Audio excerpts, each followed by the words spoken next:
जिनकी जीभ भगवान के मंगलमय गुणों और परम पवित्र नामों का वर्णन नहीं करती, जिनका चित्त भगवान के चरण कमलों का चिंतन नहीं करता, जिसका मस्तक एक भी बार श्री कृष्णचंद्र को प्रणाम करने के लिए नहीं झुका, भगवान विष्णु के पावन कर्मों से सर्वथा पृथक रहने वाले दुष्टों को ही तुम लोग यहां यमपुरी लाया करो, ये यमराज जी ने अपने दूतों को आदेश दिया है।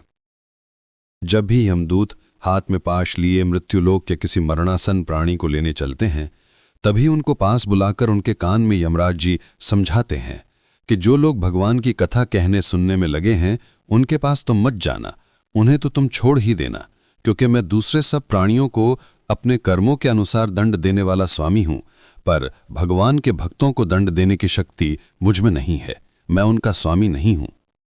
नित्य देव होने पर भी यमराज भगवान सूर्य नारायण के पुत्र हैं। वे देवशिल्पी विश्वकर्मा की पुत्री संज्ञा से उत्पन्न हुए हैं।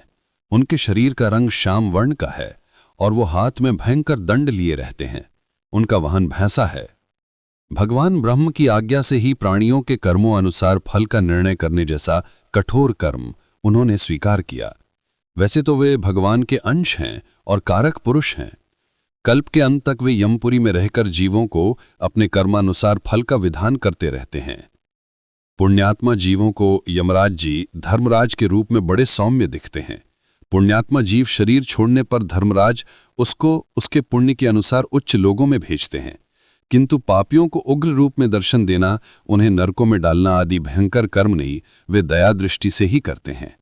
यमराज प्रधान भगवदाचार्यों में है, अतएव उनके द्वारा निष्ठुरता तो संभव ही नहीं है। वे तो दंड इसलिए देते हैं जिससे प्राणी पापों से छुटकर पवित्र हो जाए, वह शुद्ध होकर फिर से पृथ्वी पर जाने योग्य हो और उसे भगवान को पाने का अवसर प्राप्त हो सके।